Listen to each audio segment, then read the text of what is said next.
On sait que dans leur budget de 2014, les conservateurs avaient reconnu que les frais de transaction imposés aux entreprises canadiennes étaient parmi les plus élevés au monde et ils avaient promis d'agir.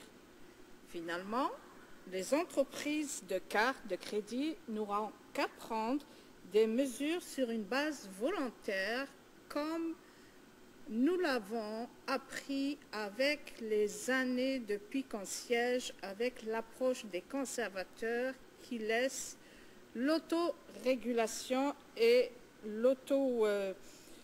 disons, mesures prises par les entreprises elles-mêmes.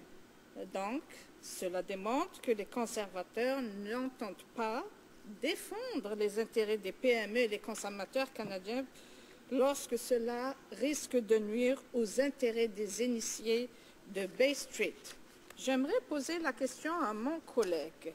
Le NPD avait demandé et avait fait la proposition de créer un poste d'ombudsman pour encadrer les frais de carte de crédit et que les émetteurs de cartes de facture aux commerçants. Alors, j'aimerais savoir, dans sa logique, pourquoi les conservateurs auraient à refuser cette proposition-là.